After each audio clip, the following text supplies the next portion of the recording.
you ask any poker player the key to success in this great game and count how long it is before they mention position. Good cards, patience, well-timed aggression, yeah, they all help. But what you really need to understand is how well you're sat changes everything. There's no right or wrong way to play poker. There's not one method that will guarantee success, but there are ways and means for you to maximize your chances of winning. There are good habits and bad habits. There are situations to avoid and situations to seek. And there are those who have the knowledge to exploit them. We're going to teach you how to master the game, from the basics to the advanced.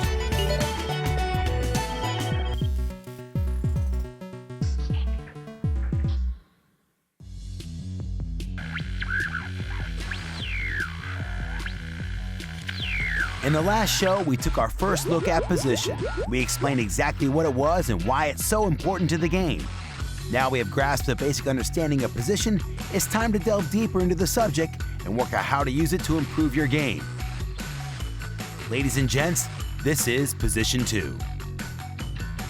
Today's show looks at why your position at the poker table is so important and how understanding this can give you an edge over your opponents.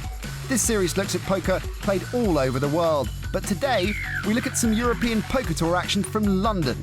We'll get in-depth analysis from the 2005 World Series of Poker winner Joe Hasham, and we travel to Barcelona, where we hear how it all began for four of the game's biggest talents: Barbero, Jorgensen, Barry, and Negreanu. All this plus top tips, terminology crunching, and a couple of questions to check you're paying attention. Okay then, let's kick it all off with the first of today's tutorials: hands to play in early position. The three positions to the left of the dealer are early position, and they are the small blind, the big blind, and under the gun. This tutorial will outline which hands to play in these positions. When you're under the gun, play premium hands only. In terms of pairs, our advice is to play ace-ace to 10-10, and for unpaired cards, play ace-king or ace-queen. Do not play hands like ace-9 or king-queen offsuit, because they will get you in a lot of trouble if the community cards give you top pair and an opponent has you outkicked. Technically speaking, the blinds are early position, but pre-flop, they are last to act. So before the flop, if you are in the small blind and everyone is folded, you only have the big blind to act behind you. So consider raising with less than premium cards. Be more cautious if you feel that your opponent is a tricky player who is likely to re-raise you. If someone is called before you, we suggest that you raise with any pairs above 8-8. For unsuited hands, raise with ace-jack or better. Call with suited connectors, and call with any two suited cards higher than a 10. Don't forget that you will be the first to act and therefore out of position for the rest of the hand, so proceed with caution. If somebody has raised before you, play very tight and carefully. Re-raise with extremely strong hands like queen-queen or above if paired, or ace-king if unpaired. If you have a lot of chips, it's worth calling with lower pairs, suited connectors, or suited one gappers. If you hit a flush, three of a kind, or a straight, you could win a lot of chips. Recap. The key thing to remember about playing hands in early position is that you have the disadvantage of acting first in each round of betting. So play strong hands only and stay away from marginal ones, which could get you into trouble. Don't forget, these are just guidelines. We always advise mixing your play up so you're less predictable. In 2007, 22-year-old college student Brett Parise won the first event of the Asia Pacific Poker Tour. This part-time player won his ticket via a free-to-enter tournament on PokerStars. See, you don't have to be a pro to win at poker. Keep watching. Before we go any further, here's more of that all-important poker lingo. I'm Henri. The whole enchilada? It's at least a flip, right? I push you fold, yeah? No sweat. all in. Going all in is the boldest move in poker. It's when a player bets all their remaining chips. It usually means a player is betting a large amount and forcing their opponent to make a big decision. All in. Burn card. A burn card is a card that is discarded or burnt by the dealer before the flop, turn and river card. Burn cards were introduced to stop cheating players as it made it hard to rig the deck. Open. To open or to open the betting is simply to make the first bet in any given hand. Steal. A steal is when a player with poor cards attempts to win the pot by making their opponents fold by betting. The most typical time to attempt to steal is before the flop is dealt, as both the small and big blinds are there for the taking. Time for the second part of today's tutorial. Here's what hands to play in middle or late position. When in middle position, you can open up the range of hands you choose to play. If everyone else has folded before you act, then you should try to avoid just limping. Always open the betting with a raise. You should raise with pairs 7s and above. If unpaired, raise with ace jack to ace king or any 2-suited cards higher than a 10. Raising with lower suited connectors should also be considered. If someone has already called before you, call with small to medium pairs up to 9-9. Suited cards higher than a 10 and suited connectors.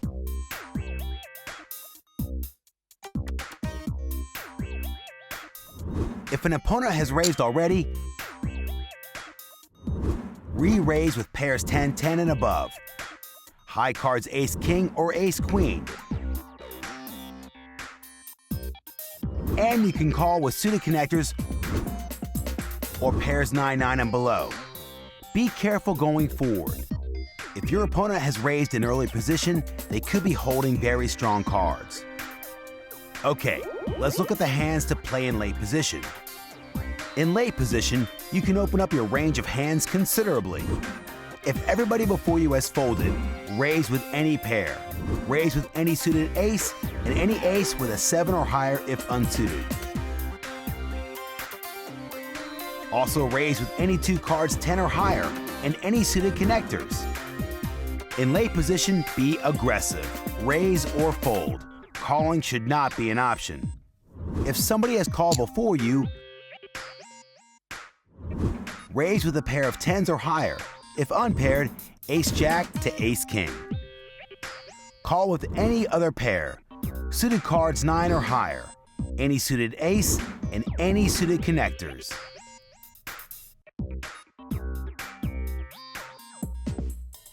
If someone has raised before you, tighten up a bit more, and only re-raise with pairs 10-10 or above. Ace-queen or ace-king. And call with medium pairs or suited connectors. Like any position, try to mix up your game to make it harder for opponents to guess what you have. Just like in this hand, where the American Hall has raised, but then Dario Minieri, here in late position, chooses to re-raise with the mighty 6-4 of clubs.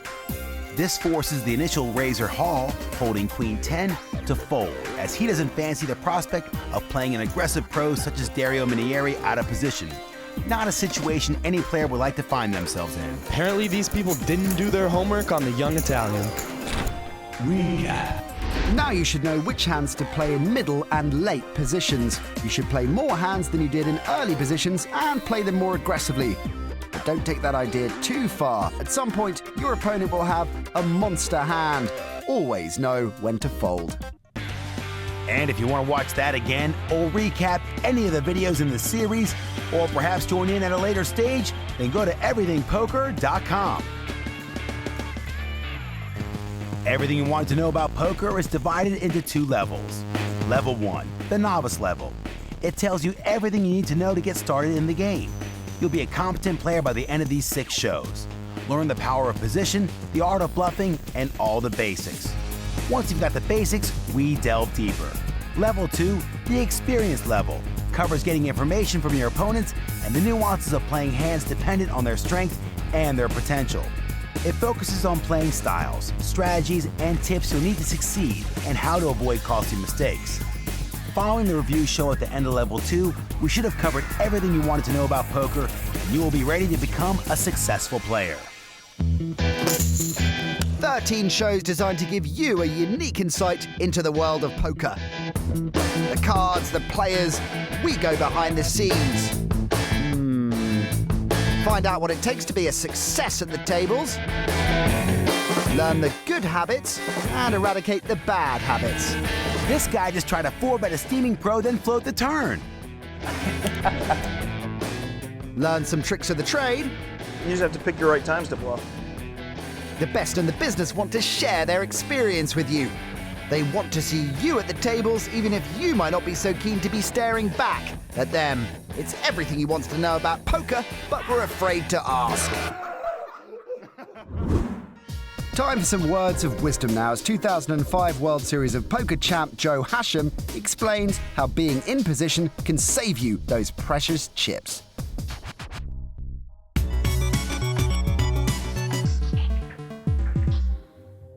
Today we're going to talk about the importance of position and how it can help you make the best decisions regarding your hand.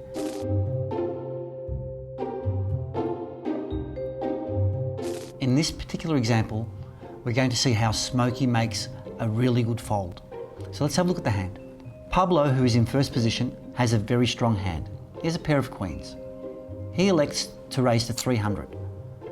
Right behind him is Silas with a pair of aces, the very best hand you can have in poker. He re-raises to 900. In late position, Smokey's sitting there with a pair of tens. Now he's seen that Pablo raised, Silas re-raised, and has thought it out and decided that his pair of tens probably isn't the best hand here and could easily be beaten. He elects to fold. The action moves back around to Pablo, who elects to move all his chips into the middle with his pair of queens, believing that he may have the best hand. But obviously we know Silas has the best hand. Silas quickly calls with his pair of aces, and the board runs out. Silas wins the hand, eliminates Pablo. But the important lesson here is that Smokey lost no chips because he was able to use his position to work out that his hand wasn't good enough to play, and he folded the hand.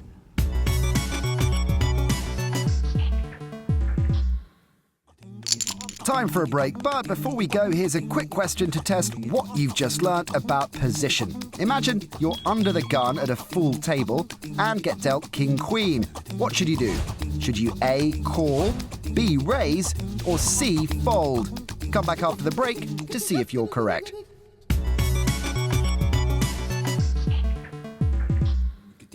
Welcome back. Before the break, we asked you what you should do if you're dealt king-queen under the gun at a full table. Well, the answer is C, fold. Although it seems strong, king-queen is not what we call a premium hand, and therefore should be thrown into the muck so as to avoid getting into a pot against a monster. Time now to remind ourselves of what we learnt in part 1 and review which hands to play in different positions as we open the vault.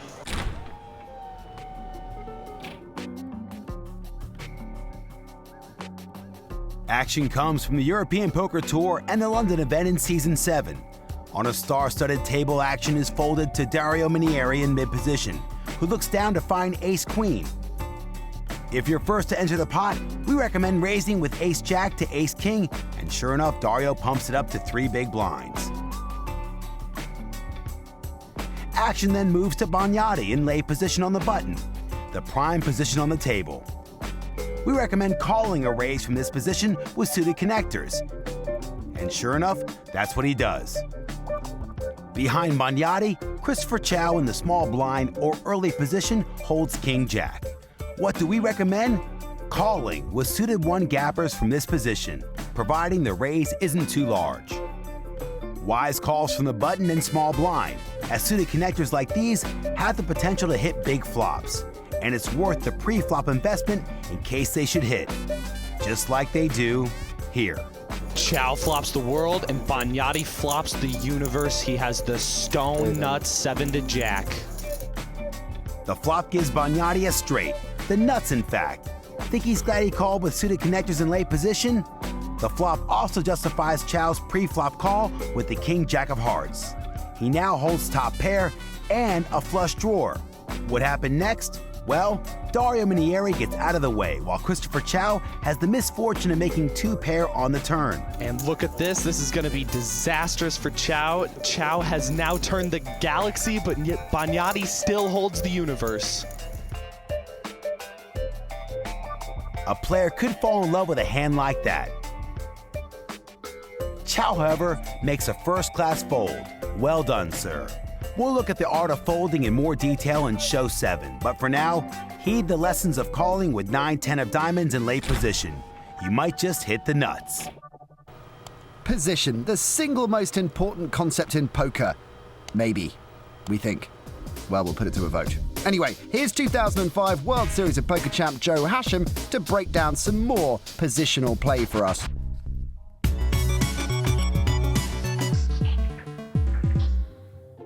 Today we're going to see how you can use your position to bully other players when they show weakness.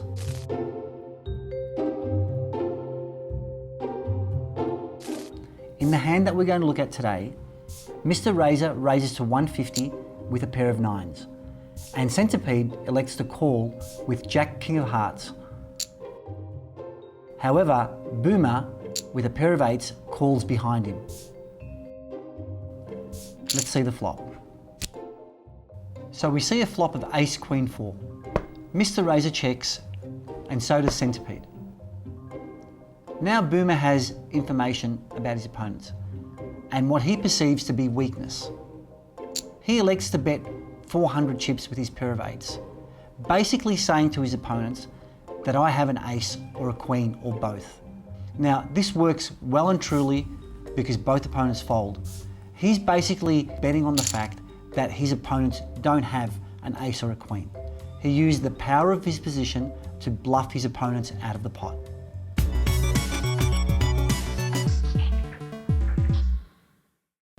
Thanks for that, Joe. I've always admired those players that can win with the worst hand. Here's a few more great bits of advice.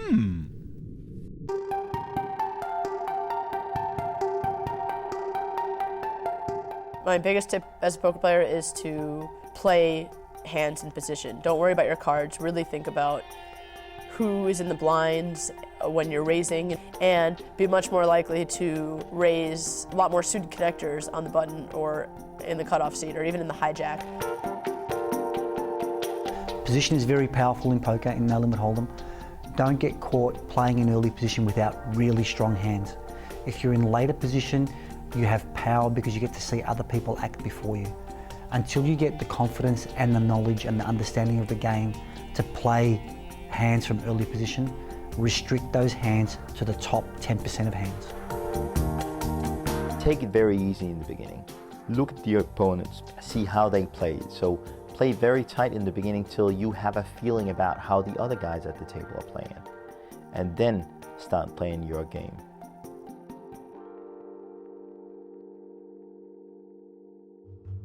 Pens at the ready, time for everyone's favorite. Never participate in a showdown. You have to steal the odd time. On the flush draw. And if you show me yours, I'll consider showing you mine. What do you consider a genuine hit? Pair of twos. More poker lingo. Air. The term air is given to a hand with no value. When you make a raise without even a pair as a bluff, this is commonly called raising with air. Cooler. A cooler is when you have a very strong hand that you assume must be winning, only for your opponent to have an even stronger hand. The most obvious example of a cooler is being dealt kings when your opponent has aces. Heater. A heater is the name for a period of time when everything is going your way. You are being dealt great hands. You are winning every pot you are in, and your chip stack is becoming ginormous. Steaming. The word steaming is given to a player who is extremely angry. It's so bad. What are you doing? Following a hand that didn't go their way. That's the sickest thing ever. Once a player is steaming, oh my God. They're likely to make bad decisions, and more often than not, they will continue losing. That is ridiculous. If you want to learn more about poker, then go to pokerstars.com. Okay, time for today's powwow. The Barcelona EPT event, the biggest names in poker face off in a €5,000 buy-in.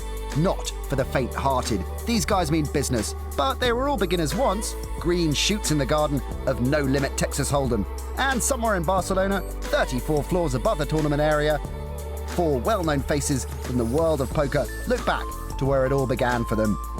WPT champion and World Series of Poker bracelet winner Theo Jorgensen is in attendance, along with poker's Iron Maiden, and EPT champion Liv Boeree, back-to-back LAPT winner Nacho Barbero, and the player with the highest tournament earnings of all time, Daniel Negreanu, decided to drop in.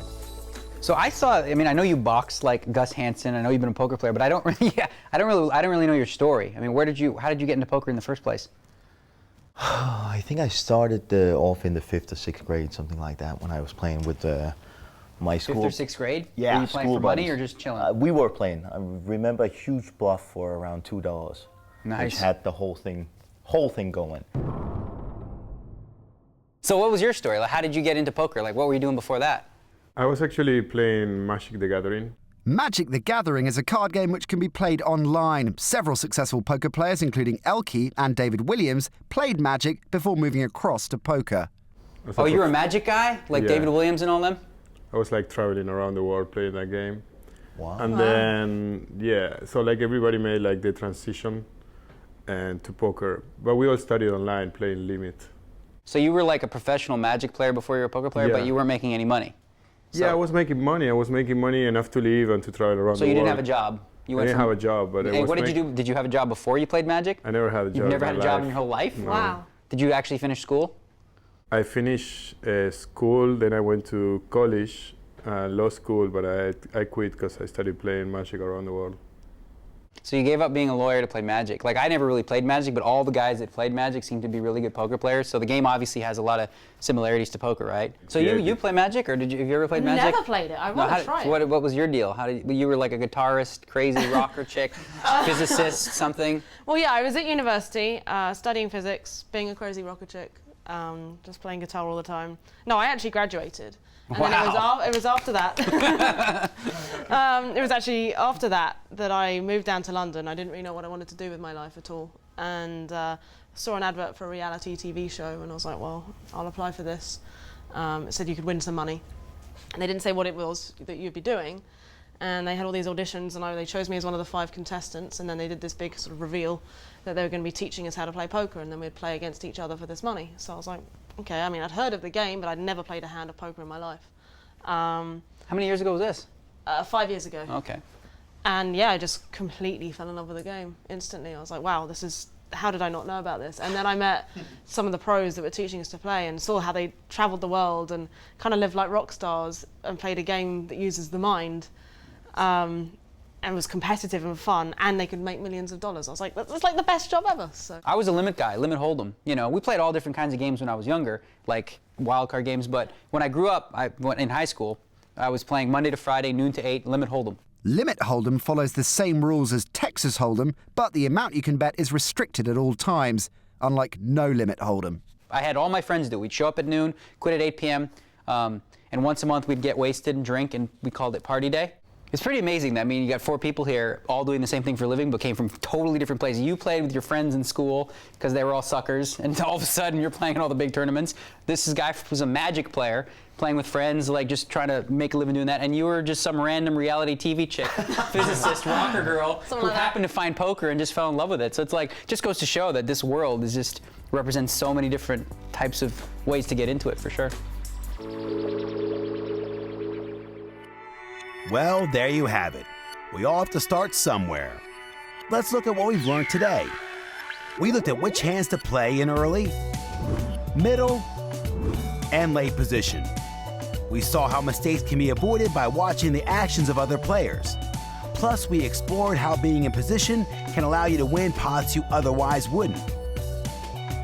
To practice all you've learned in the show today, go to PokerStars.com and follow the simple instructions for downloading the free software. Once on the site, this week's task is to play your hands following the guidelines in the tutorial part of the show. Over time, it'll help you maximize your winnings and minimize your losses, and that is what the game is all about. On the next show, we look at everyone's favorite part of the game, bluffing. All-in! When executed correctly, it's an art form. When it all goes wrong, well, it just goes wrong. All in.